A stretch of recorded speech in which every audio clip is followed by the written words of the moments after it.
नमस्कार। श्रीमद् वाल्मीकि रामायण अखंड पाठ में आज हम पढ़ने जा रहे हैं 2 सर्ग, त्रयस त्रिंशः एवं चतुस्त्रिंशः सर्ग, यानी 33वां और 34वां सर्ग अयोध्या कांड से। और हमारा आज का कथा वस्तु है सीता और लक्ष्मण सहित श्री राम का दुखी नगर निवासियों के मुंह से तरह तरह की बातें सुनते हुए पिता के दर्शन के लिए कैकेयी के महल में जाना, सीता और लक्ष्मण सहित श्री राम का रानियों सहित राजा दशरथ के पास जाकर वनवास के लिए विदा मांगना, राजा का शोक और मूर्छा तथा श्री राम का उन्हें समझाना, राजा का श्री राम को हृदय से लगाकर पुनः मूर्छित हो जाना। तो आइए प्रारंभ करते हैं आज का पाठ। दत्त्वा तु सह वैदेह्या ब्राह्मणेभ्यो धनं बहु जग्मतुः पितरं द्रष्टुं सीतया सह राघवौ। ततो गृहीते प्रेष्याभ्यां शोभेतां तदायुधे मालादामभिरासक्ते सीतया समलङ्कृते। ततः प्रासाधर्म्याणि विमानशिखराणि च अभिरुह्य जनः श्रीमानुदासीनो व्यलोकय। न हि रथ्याः सुशक्यन्ते गन्तुं बहुजनाकुलाः आरुह्य तस्मात् प्रासादात् दीनाः पश्यन्ति राघवम्। विदेह कुमारी सीता के साथ श्री राम और लक्ष्मण ब्राह्मणों को बहुत सा धन दान करके वन जाने के लिए उद्यत हो पिता का दर्शन करने के लिए गए। उनके साथ 2 सेवक श्री राम और लक्ष्मण के वे धनुष आदि आयुध लेकर चल रहे थे, जिन्हें फूल की मालाओं से सजाया गया था और सीता जी ने पूजा के लिए चढ़ाए हुए चंदन आदि से उन्हें अलंकृत किया था। उन दोनों के आयुधों की उस समय बड़ी शोभा हो रही थी। उस समय धनी लोग प्रासादों पर तिमंजिले महलों, हर्म्यगृहों, राजभवनों तथा विमानों यानी 7 मंजिले महलों की ऊपरी छतों पर चढ़कर उदासीन भाव से उन तीनों की ओर देखने लगे। उस समय सड़कें मनुष्यों की भीड़ से भरी थी, इसलिए उन पर सुगमता पूर्वक चलना कठिन हो गया था। अतः अधिकांश मनुष्य प्रासादों, तिमंजिले मकानों पर चढ़कर वहीं से दुखी होकर श्री रामचंद्र जी की ओर देख रहे थे। पदातिं सानुजं दृष्ट्वा ससीतं च जनास्तदा ऊचुर्बहुजना वाचः शोकोपहत चेतसः। यं यान्तमनुयाति स्म चतुरंगबलं महत् तमेकं सीतया सार्धमनुयाते स्म लक्ष्मणः। ऐश्वर्यस्य रसज्ञः सन् कामानां चाकरो महान् नेच्छत्येवानृतं कर्तुं वचनं धर्मगौरवात्। या न शक्या पुरा द्रष्टुं भूतैराकाशगैरपि तामद्य सीतां पश्यन्ति राजमार्गगता जनाः। तो श्री राम को अपने छोटे भाई लक्ष्मण और पत्नी सीता के साथ पैदल जाते देख बहुत से मनुष्यों का हृदय शोक से व्याकुल हो उठा।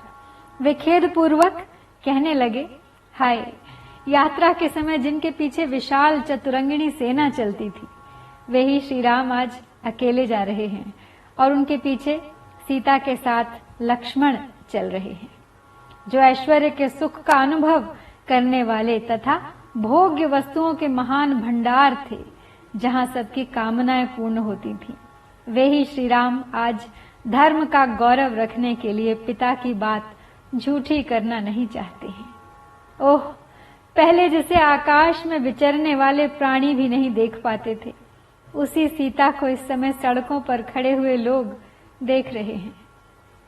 अंगरागोचितां सीतां रक्तचंदन सेविनीं वर्षमुष्णं च शीतं च नेष्यत्याशु विवर्णताम्।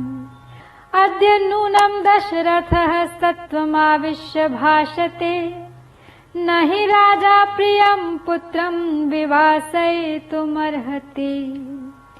निर्गुणस्यापि पुत्रस्य कथं स्याद् विनिवासनम्, किं पुनर्यस्य लोकोऽयं जितो वित्तेन केवलम्। आनृशंस्य मनुक्रोशः श्रुतं शीलं दमः शमः, राघवं शोभयन्त्येते षड्गुणाः पुरुषर्षभम्। तस्मात् तस्योपघातेन प्रजाः परमपीडिताः, उदकानीव सत्त्वानि ग्रीष्मे सलिलसंक्षया।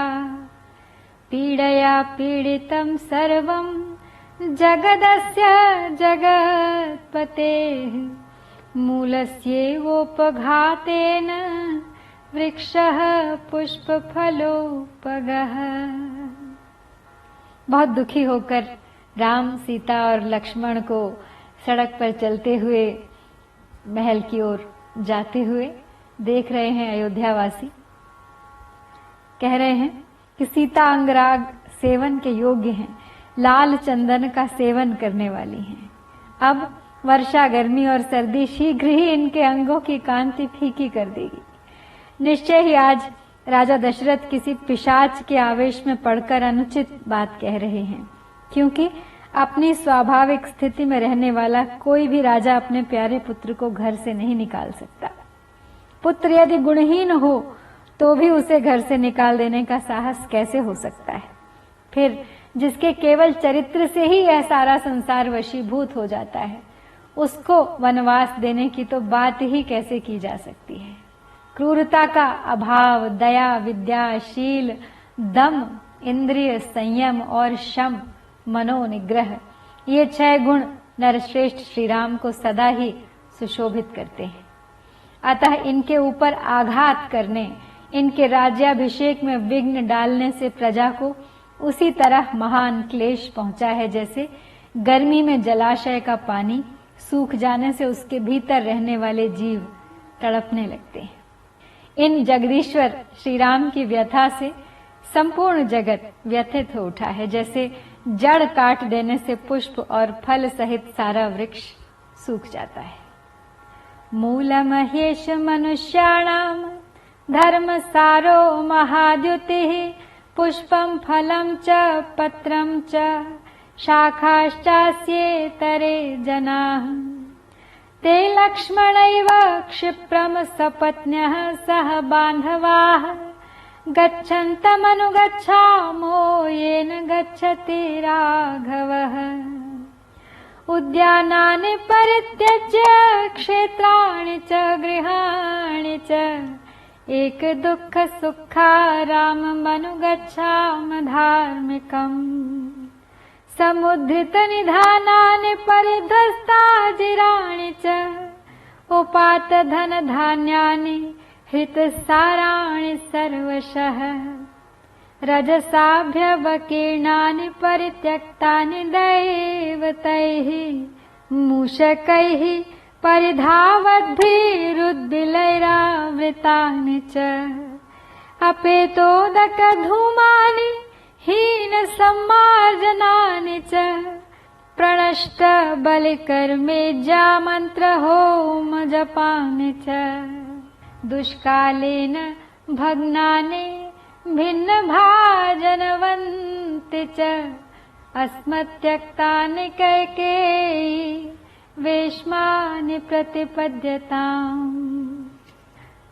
तो अयोध्यावासी कह रहे हैं कि ये महान तेजस्वी श्री राम संपूर्ण मनुष्यों के मूल हैं, धर्महीन का बल है। जगत के दूसरे प्राणी पत्र, पुष्प, फल और शाखाएं मात्र हैं। अतः हम लोग भी लक्ष्मण की भांति पत्नी और बंधु बांधवों के साथ बस शीघ्र ही इन जाने वाले श्री राम के पीछे पीछे चल दें। जिस मार्ग से श्री रघुनाथ जी जा रहे हैं उसी का हम भी अनुसरण करें। बाग बगीचे, घर द्वार, खेती बाड़ी सब छोड़कर धर्मात्मा श्री राम का ही अनुगमन करें। इनके दुख सुख के साथी बने। हम अपने घरों की गढ़ी हुई निधि निकालें, आंगन की फर्श खोद डालें, सारा धन धान्य साथ ले लें, सारी आवश्यक वस्तुएं हटा लें, इनमें चारों ओर धूल भर जाए, देवता इन घरों को छोड़कर भाग जाएं, चूहे बिल से बाहर निकलकर इनमें चारों ओर दौड़ लगाने लगे भले ही, और उनसे ये घर भर जाए, इनमें न कभी आग जले, न पानी रहे और न झाड़ू ही लगे। यहाँ बलि वैश्वदेव यज्ञ मंत्र पाठ होम और जप बंद हो जाए, मानो बड़ा भारी अकाल पड़ गया हो। इस प्रकार ये सारे घर ढह जाएं, इनमें टूटे बर्तन बिखरे पड़े हों और हम सदा के लिए इन्हें छोड़ दें। ऐसी दशा में इन घरों पर कैकेयी आकर अधिकार कर ले। वनम नगरमेवास्तु येन गच्छति राघवः, अस्माभिश्च परित्यक्तं पुरं सम्पद्यतां वनम्। बिलानि दंष्ट्रिणः सर्वे सानूनि मृगपक्षिणः, त्यजन्त्वस्मद्भयात् भीता गजाः सिंहावनान्यपि। अस्मत्यक्तं प्रपद्यन्तु सेव्यमानं, त्यजन्तु च तृणमांसफलादानां देशं व्यालमृगद्विजम्।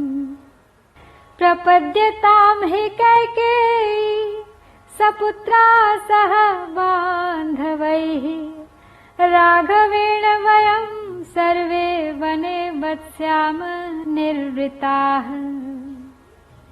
जहाँ पहुँचने के लिए ये श्री रामचंद्र जी जा रहे हैं वह वन ही नगर हो जाए, और हमारे छोड़ देने पर यह नगर भी वन के रूप में परिणत हो जाए।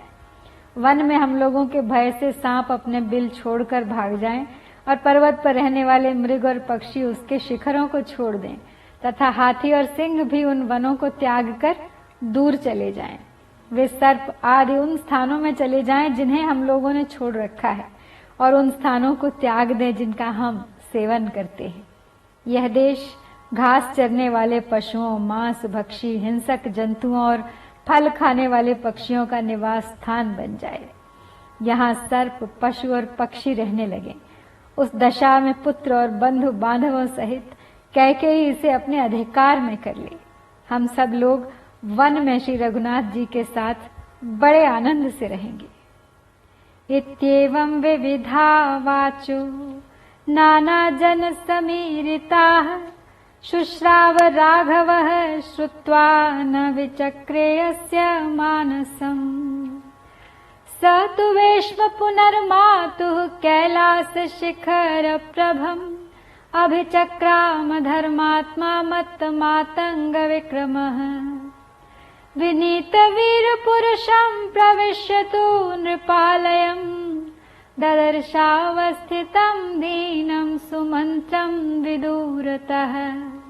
प्रतीक्षमाणोऽभिजनं तदार्तमनार्तरूपः, प्रहसन्निवात जगाम रामः पितरं दिदृक्षुः, पितुर्निदेशं विधिवच्चिकीर्षुः। तत्पूर्वमैक्ष्वाकसुतो महात्मा रामो गमिष्यन् नृपमार्तरूपम्, व्यतिष्ठत् प्रेक्ष्य तदा सुमन्त्रं पितुर्महात्मा प्रतिहारणार्थम्। पितुनिर्देशेन तु धर्मवत्सलो वन प्रवेशे कृतबुद्धि निश्चयः, स राघवः प्रेक्ष्य सुमंत्रं ब्रवीन् निवेदय स्वागमनं नृपाय मे। इस प्रकार श्री रामचंद्र जी ने बहुत से मनुष्यों के मुंह से निकली हुई तरह तरह की बातें सुनी, किंतु सुनकर भी उनके मन में कोई विकार नहीं हुआ। मतवाले गजराज के समान पराक्रमी धर्मात्मा श्री राम पुनः माता कैकेयी के कैलाश शिखर के सदृश शुभ्र भवन में गए। विनयशील वीर पुरुषों से युक्त उस राजभवन में प्रवेश करके उन्होंने देखा सुमंत्र पास ही दुखी होकर खड़े हैं। पूर्वजों की निवास भूमि अवध के मनुष्य वहां शोक से आतुर होकर खड़े थे। उन्हें देखकर भी श्री राम स्वयं शोक से पीड़ित नहीं हुए। उनके शरीर पर व्यथा का कोई चिन्ह प्रकट नहीं हुआ। वे पिता की आज्ञा का विधि पूर्वक पालन करने की इच्छा से उनका दर्शन करने के लिए हंसते हुए से आगे बढ़े। शोकाकुल रूप से पड़े हुए राजा के पास जाने वाले महात्मा महामना इक्ष्वाकु कुल नंदन श्री राम वहां पहुंचने से पहले सुमंत्र को देखकर पिता के पास अपने आगमन की सूचना भेजने के लिए उस समय वहीं ठहर गए।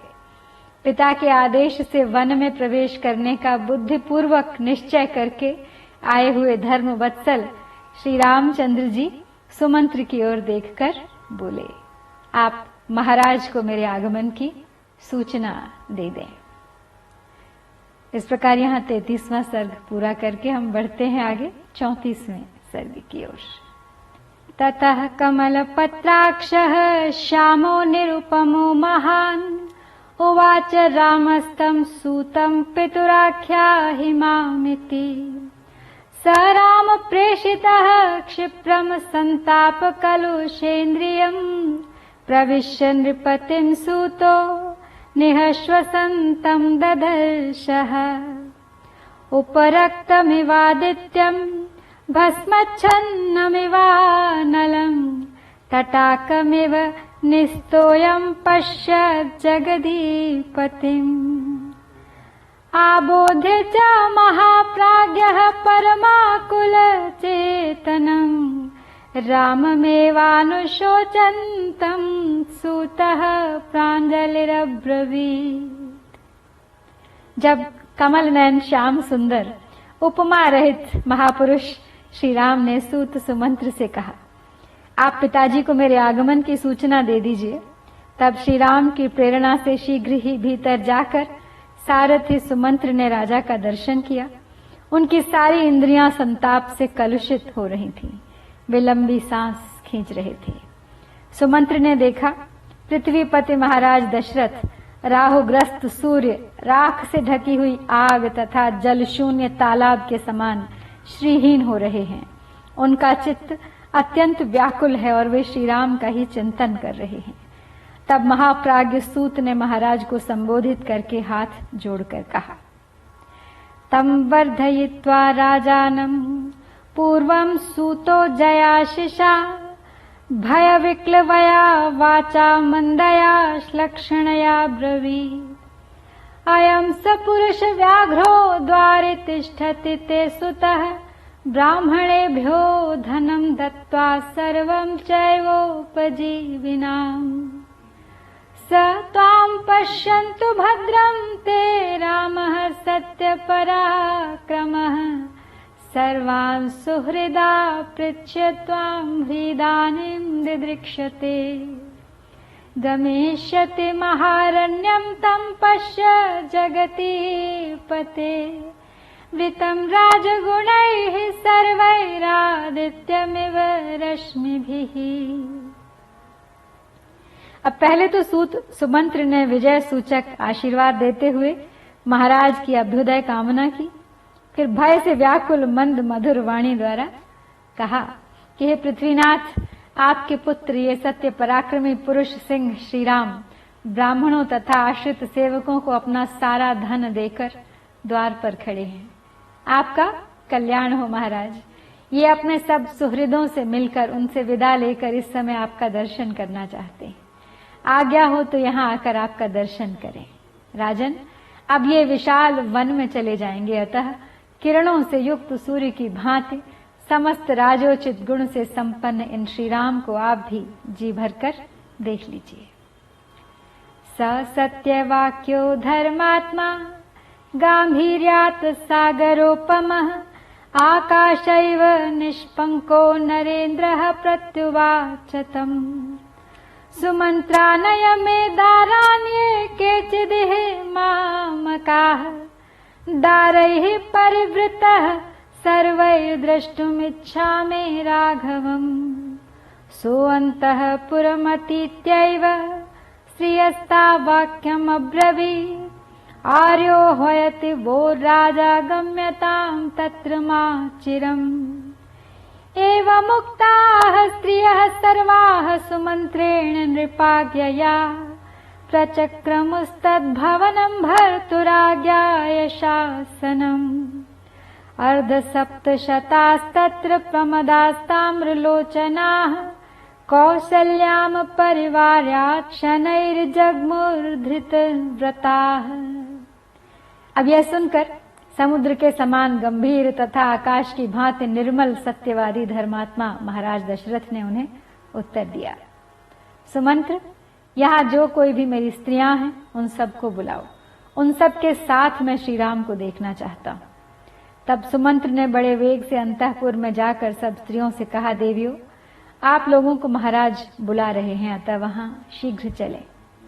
राजा की आज्ञा से सुमंत्र के ऐसा कहने पर वे सब रानियां स्वामी का आदेश समझकर उस भवन की ओर चल दी। कुछ कुछ लाल नेत्रों वाली 350 पतिव्रता युवती स्त्रियां महारानी कौशल्या को सब ओर से घेर कर धीरे धीरे उस भवन में गईं।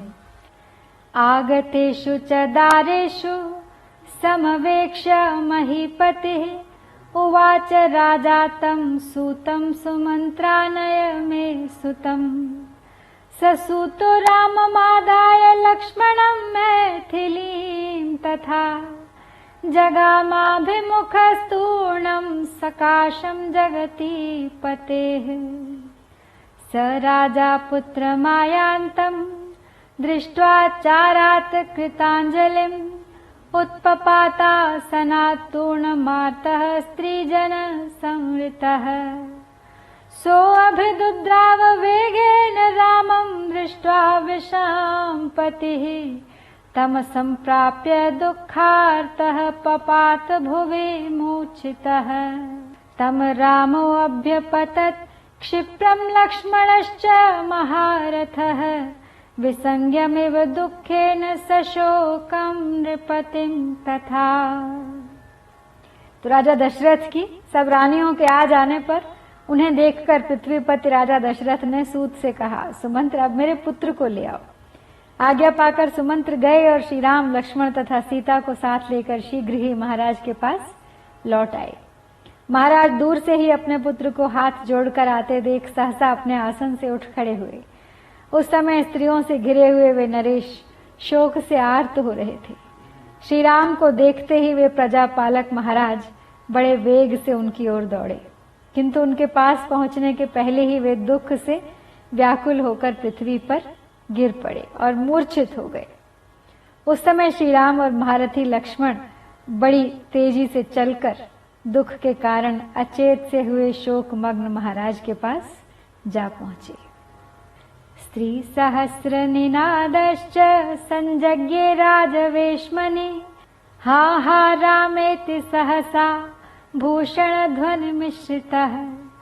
तम परिष्वज्य बाहुभ्याम तावुभौ राम लक्ष्मणौ। पर्यङ्के सीतया सार्धं रुदन्तः समवेशयन्। अथ रामो मुहूर्तस्य लब्ध संज्ञं महीपतिम्। उवाच प्राञ्जलिर्बाष्प शोकार्णव परिप्लुतम्। आपृच्छे त्वां महाराज सर्वेषामीश्वरोऽसि नः। प्रस्थितं दण्डकारण्यं पश्यतं कुशलेन माम्। लक्ष्मणं चानुजानीहि सीता चान्वेतु मां वनम्। कारणैर्बहुभिस्तथ्यैर्वार्यमाणौ न चेच्छतः। अनुजानीहि सर्वान्नः शोकमुत्सृज्य मानदः। लक्ष्मणं मां च सीतां च प्रजापतिरिवात्मजान्। प्रतीक्षमाणव्यग्रमनुज्ञां जगति पतेः। उवाच राजा सम्प्रेक्ष्य वनवासाय राघवम्। तो जब महाराज श्री राम को आते देखकर अचेत हो गए और इतने ही में उस राजभवन के भीतर सहसा आभूषणों की ध्वनि के साथ सहस्रों स्त्रियों का हा राम यह आर्तनाद गूंज उठा। श्री राम और लक्ष्मण दोनों भाई भी सीता के साथ रो पड़े और उन तीनों ने महाराज को दोनों भुजाओं से उठाकर पलंग पर बिठा दिया। शोकाश्रु के सागर में डूबे हुए महाराज दशरथ को 2 घड़ी में जब फिर चेत हुआ तब श्री राम ने हाथ जोड़कर उनसे कहा, महाराज, आप हम लोगों के स्वामी हैं, मैं दंडकारण्य को जा रहा हूं और आपसे आज्ञा लेने के लिए आया हूं। आप अपनी कल्याणमयी दृष्टि से मेरी ओर देखिए। मेरे साथ लक्ष्मण को भी वन में जाने की आज्ञा दीजिए। साथ ही यह भी स्वीकार कीजिए कि सीता भी मेरे साथ वन को जाए। मैंने बहुत से सच्चे कारण बताकर इन दोनों को रोकने की बहुत चेष्टा की है, परंतु ये यहाँ रहना नहीं चाहते। अतः दूसरों को मान देने वाले नरेश, आप शोक छोड़कर हम सबको, मुझको, लक्ष्मण को और सीता को भी उसी तरह वन में जाने की आज्ञा दीजिए जैसे ब्रह्मा जी ने अपने पुत्र सनकादिकों को तप के लिए वन में जाने की अनुमति दी थी। तो इस प्रकार शांत भाव से वनवास के लिए राजा की आज्ञा की प्रतीक्षा करते हुए श्री रामचंद्र जी की ओर देखकर महाराज ने उनसे कहा, अहम राघव कैकेय्या वरदानेन मोहितः अयोध्यायाम त्वमेवाद्य भव राजा निगृह्य माम्। एवमुक्तो नृपतिना रामो धर्मभृतां वरः प्रत्युवाचाञ्जलिं कृत्वा पितरं वाक्यकोविदः। भवान् वर्षसहस्राय पृथिव्या नृपते पतिः अहं त्वरण्ये वत्स्यामि न मे राजस्य काङ्क्षिता। नवपञ्च च वर्षाणि वनवासे विहृत्य पुनः पादौ गृहीष्यामि प्रतिज्ञान्ते नराधिप। रुदन्नार्तः प्रियं पुत्रं सत्यपाशेन संयुतः कैकेय्या चोद्यमानस्तु मिथो राजा तमब्रवीत्। श्रेयसे विद्धयेतात पुनरागमनाय च गच्छ स्वारिष्टमव्यग्रह पंथानं कुतो भयम्। तो जब श्री राम ने महाराज दशरथ से अपने साथ साथ सीता और लक्ष्मण के लिए भी वन जाने की आज्ञा मांगी तो महाराज बोले, रघुनंदन, मैं कैकेयी को दिए हुए वर के कारण मोह में पड़ गया हूं। तुम मुझे कैद करके स्वयं ही अब अयोध्या के राजा बन जाओ।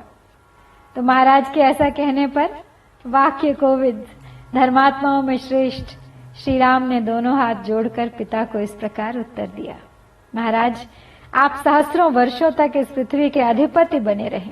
मैं तो अब वन में ही निवास करूंगा, मुझे राज्य लेने की इच्छा नहीं है। हे नरेश्वर, 14 वर्षों तक वन में घूम फिरकर आपकी प्रतिज्ञा पूरी कर लेने के पश्चात मैं पुनः आपके युगल चरणों में मस्तक झुकाऊंगा। राजा दशरथ एक तो सत्य के बंधन में बंधे हुए थे, दूसरे एकांत में कैकेयी उन्हें श्री राम को वन में तुरंत भेजने के लिए बाध्य कर रही थी। इस अवस्था में वे आर्त भाव से रोते हुए वहां अपने प्रिय पुत्र श्री राम से बोले, तात, तुम कल्याण के लिए, वृद्धि के लिए और फिर लौट आने के लिए शांत भाव से जाओ। तुम्हारा मार्ग विघ्न बाधाओं से रहित हो, निर्भय हो। न हि सत्यात्मनस्तात धर्माभे मनसस्तव सन्निवर्तयितुं बुद्धिः शक्यते रघुनन्दन। अद्य त्विदानीं रजनीं पुत्र मा गच्छ सर्वथा एकाहं दर्शनेनापि साधु तावच्चराम्यहम्। मातरं मां च सम्पश्यन् वसे मामद्य शर्वरीम् तर्पितः सर्वकामैस्त्वं श्वः काले साधयिष्यसि। दुष्करं क्रियते पुत्र सर्वथा राघव प्रिय त्वया हि मत्प्रियार्थं तु वनमेवम् उपाश्रितम्।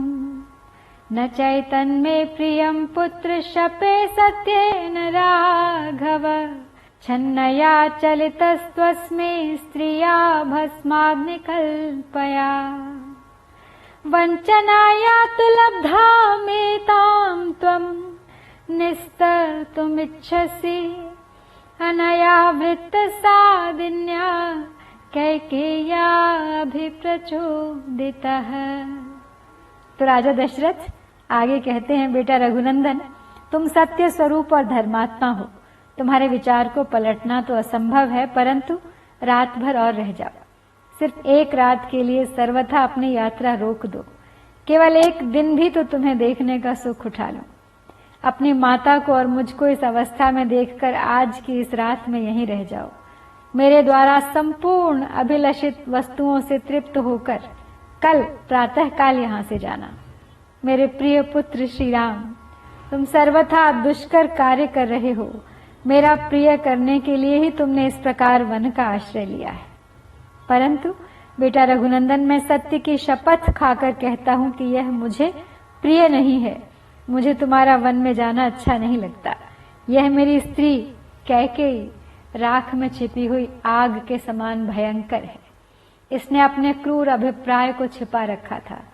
इसी ने आज मुझे मेरे अभीष्ट संकल्प से विचलित कर दिया है। कुलोचित सदाचार का विनाश करने वाली इस कैकेयी ने मुझे वरदान के लिए प्रेरित करके मेरे साथ बहुत बड़ा धोखा किया है। इसके द्वारा जो वंचना मुझे प्राप्त हुई है उसी को तुम पार करना चाहते हो। न चैतदाश्चर्यतमं यत् त्वं ज्येष्ठः सुतो मम अपानृत कथं पुत्र पितरं कर्तुमिच्छसि। अथ रामस्तदा श्रुत्वा पितुरार्तस्य भाषितं लक्ष्मणेन सह भ्रात्रा दीनो वचनमब्रवीत्। प्राप्स्यामि यानद्य गुणान् को मे शस्तान् प्रदास्यति। अपक्रमणमेवातः सर्वकामैरहं ऋणी। इयं स राष्ट्रा सजना धनधान्य समाकुला मया विसृष्टा वसुधा भरताय प्रदीयताम्। वनवासकृता बुद्धिर्न च मे अद्य चलिष्यति। यस्तु युद्धे वरो दत्तः कैकेय्यै वरद त्वया। दीयतां निखिलेनैव सत्यस्त्वं भव पार्थिव। अहं निदेशं भवतो यथोक्तमनुपालयन्। 14 समावत्स्ये वने वनचरैः सह मां विमर्शो वसुमती भरताय प्रदीयताम्। राजा दशरथ फिर कहते हैं श्री राम से, हे पुत्र, तुम अपने पिता को सत्यवादी बनाना चाहते हो। तुम्हारे लिए यह कोई अधिक आश्चर्य की बात नहीं है, क्योंकि तुम गुण और अवस्था दोनों ही दृष्टियों से मेरे ज्येष्ठ पुत्र हो। अपने शोकाकुल पिता का यह कथन सुनकर उस समय छोटे भाई लक्ष्मण सहित श्री राम ने दुखी होकर अपने पिता से कहा, महाराज, आज यात्रा करके मैं जिन गुणों को, जिन लाभों को पाऊंगा, उन्हें कल कौन मुझे देगा। अतः मैं संपूर्ण कामनाओं के बदले आज यहाँ से निकल जाना चाहता हूँ। यही मेरे लिए अच्छा है और मैं इसी का वरण करता हूँ। राष्ट्र और यहाँ के निवासी मनुष्यों सहित धन धान्य से संपन्न यह सारी पृथ्वी मैंने छोड़ दी है, त्याग दी है। आप इसे भरत को दे दें। मेरा वनवास विषयक निश्चय अब बदल नहीं सकता। वरदायक नरेश, आपने देवासुर संग्राम में कैकेयी को जो वर देने की प्रतिज्ञा की थी उसे पूर्ण रूप से दीजिए और सत्यवादी बनिए। मैं आपकी उक्त आज्ञा का पालन करता हुआ 14 वर्षों तक वन में वनचारी प्राणियों के साथ निवास करूंगा। आपके मन में कोई अन्यथा विचार नहीं होना चाहिए। आप यह सारी पृथ्वी भरत को दे दीजिए। नहि मे कांक्षितं राज्यं सुखमात्मने वा प्रियं यथा निदेशं कर्तुं वै तवैव रघुनंदन। अपगच्छतु ते दुःखमा बूर्भाष्प परिप्लुतः न हि क्षुभ्यति दुर्धर्षः समुद्रः सरितां पतिः। नैवाहं राज्यमिच्छामि न सुखं न च मेदिनीं। नैव सर्वानिमान् कामान् न स्वर्गं न च जीवितुम्। त्वामहं सत्यमिच्छामि नानृतं पुरुषर्षभ। प्रत्यक्षं तव सत्येन सुकृतेन च ते शपे। न च शक्यं मया तात स्थातुं क्षणमपि प्रभो। सशोकं धारयस्वेमं विपर्ययः अर्थितो ह्यस्मि कैकेय्या वनं गच्छेति राघव मया चोक्तं वज्रामीति तत्सत्यम् अनुपाल्यते। हे रघुनंदन, मैंने अपने मन को सुख देने अथवा स्वजनों का प्रिय करने के उद्देश्य से राज्य लेने की इच्छा नहीं की थी। आपकी आज्ञा का यथावत रूप से पालन करने के लिए ही मैंने उसे ग्रहण करने की अभिलाषा की थी। आपका दुख दूर हो जाए, आप इस प्रकार आंसू न बहाएं। सरिताओं का स्वामी दुर्धर्ष समुद्र क्षुब्ध नहीं होता है, अपनी मर्यादा का त्याग नहीं करता है। इसी तरह आपको भी क्षुब्ध नहीं होना चाहिए। मुझे न तो इस राज्य की, न सुख की, न पृथ्वी की, न इन संपूर्ण भोगों की, न स्वर्ग की और न जीवन की ही इच्छा है। हे पुरुष शिरोमणि, मेरे मन में यदि कोई इच्छा है तो यही कि आप सत्यवादी बने, आपका वचन मिथ्या न होने पाए। यह बात मैं आपके सामने सत्य और शुभ कर्मों की शपथ खाकर कहता हूँ। हे तात प्रभु, अब मैं यहाँ एक क्षण भी नहीं ठहर सकता, अतः आप इस शोक को अपने भीतर ही दबा लें। मैं अपने निश्चय के विपरीत कुछ भी नहीं कर सकता। हे रघुनंदन, कैकेयी ने मुझसे यह याचना की कि राम, तुम वन को चले जाओ। मैंने वचन दिया था कि अवश्य जाऊंगा और उस सत्य का मुझे पालन करना है। आज्ञा दीजिए। मां चोत्कंठां कृथा देव वनेरंस्यामहे वयम् प्रशांत हरिणा कीर्णे नाना शकुनिनादिते पिता हि दैवतं तात देवतानामपि स्मृतम् तस्माद् दैवतम् इत्येव करिष्यामि पितुर्वचः। 14 वर्षेषु गतेषु नृप सत्तम पुनर्द्रक्ष्यसि मां प्राप्तं संतापोऽयं विमुच्यताम् येन संस्तम्भनीयोऽयं सर्वो बाष्पकलो जनः स त्वं पुरुष शार्दूल किमर्थं विक्रियां गतः।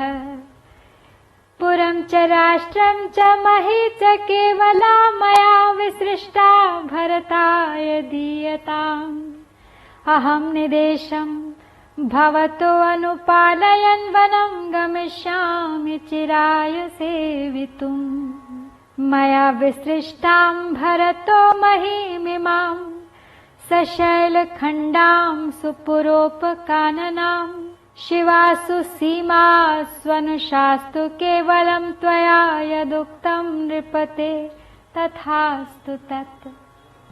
श्री राम आगे कहते हैं अपने पिता दशरथ से, हे देव, बीच में हमें देखने या हमसे मिलने के लिए आप उत्कंठित न होंगे। शांत स्वभाव वाले मृगों से भरे हुए और भांति भांति के पक्षियों के कलरवों से गूंजते हुए उस वन में हम लोग बड़े आनंद से रहेंगे।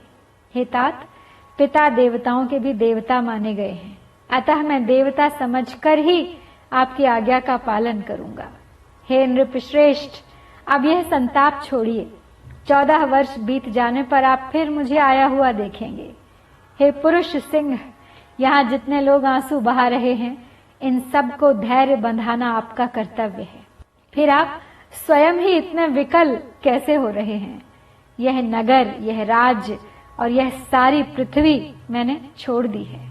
आप यह सब कुछ भरत को दे दीजिए। अब मैं आपके आदेश का पालन करता हुआ दीर्घ काल तक वन में निवास करने के लिए यहाँ से यात्रा कर रहा हूँ। मेरी छोड़ी हुई पर्वत खंडों, नगरों और उपवनों सहित इस सारी पृथ्वी का भरत कल्याणकारिणी मर्यादाओं में स्थित रहकर पालन करे। हे नरेश्वर, आपने जो वचन दिया है वह पूर्ण हो। न मे तथा पार्थिव धीयते मनो महत्सु कामेषु न चात्मनः प्रिये यथा निदेशे तव शिष्ट सम्मते व्यपैतु दुःखं तव मत्कृते अनघ तदद्य नैवानघ राज्यमव्ययं न सर्वकामान् वसुधां न मैथिलीं न चिन्तितं त्वामनृतेन योजयन् वृणीय सत्यं व्रतमस्तु ते तथा फलानि मूलानि च भक्षयन् वने गिरीश पश्यन् सरितः सरांसि च वनं प्रविश्यैव विचित्रपादपं सुखी भविष्यामि तवास्तु निर्वृतिः। एवं स राजा व्यसनाभिपन्नस्तापेन दुःखेन च पीड्यमानः आलिङ्ग्य पुत्रं सुविनष्टसंज्ञो भूमिं गतो नैव चिचेष्ट किञ्चित्। देव्यः समस्ता रुरुदुः समेतास्तां वर्जयित्वा नरदेव पत्नी रुदन् सुमन्त्रोऽपि जगामूर्छाम् हाहाकृतं तत्र बभूव सर्वम्। श्री राम आगे कहते हैं पिता से, हे पृथ्वीनाथ निष्पाप महाराज, सत्पुरुषों द्वारा अनुमोदित आपकी आज्ञा का पालन करने में मेरा मन जैसे लगता है वैसा बड़े बड़े भोगों में तथा अपने किसी प्रिय पदार्थ में भी नहीं लगता। अतः मेरे लिए आपके मन में जो दुख है वह दूर हो जाना चाहिए। हे निष्पाप नरेश, आज आपको मिथ्यावादी बनाकर मैं अक्षय राज्य, सब प्रकार के भोग, वसुधा का आधिपत्य, मिथिलेश कुमारी सीता तथा अन्य किसी अभिलषित पदार्थ को भी स्वीकार नहीं कर सकता। मेरी एकमात्र इच्छा यही है कि आपकी प्रतिज्ञा सत्य हो। मैं विचित्र वृक्षों से युक्त वन में प्रवेश करके फल मूल का भोजन करता हुआ वहां के पर्वतों, नदियों और सरोवरों को देख देख कर सुखी होऊंगा। इसलिए आप अपने मन को शांत कीजिए। श्री राम के ऐसा कहने पर पुत्र बिछोह के संकट में पड़े हुए राजा दशरथ ने दुख और संताप से पीड़ित हो उन्हें छाती से लगाया और फिर अचेत होकर वे पृथ्वी पर गिर पड़े। उस समय उनका शरीर जड़ की भांति कुछ भी चेष्टा न कर सका। यह देख राजरानी कैकेयी को छोड़कर वहां एकत्र हुई अन्य सभी रानियां रो पड़ी। सुमंत्र भी रोते रोते मूर्छित हो गए तथा वहां सब ओर हाहाकार मच गया।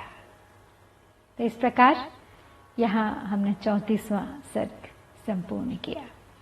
तो आज हमने श्री वाल्मीकि निर्मित आर्ष रामायण आदि काव्य के अयोध्या कांड से 2 सर्ग 33वां और 34वां पूर्ण किए हैं। इत्यार्षे श्रीमद् रामायणे वाल्मीकि आदि काव्ये अयोध्या कांडे 33 एवं 34 सर्गः।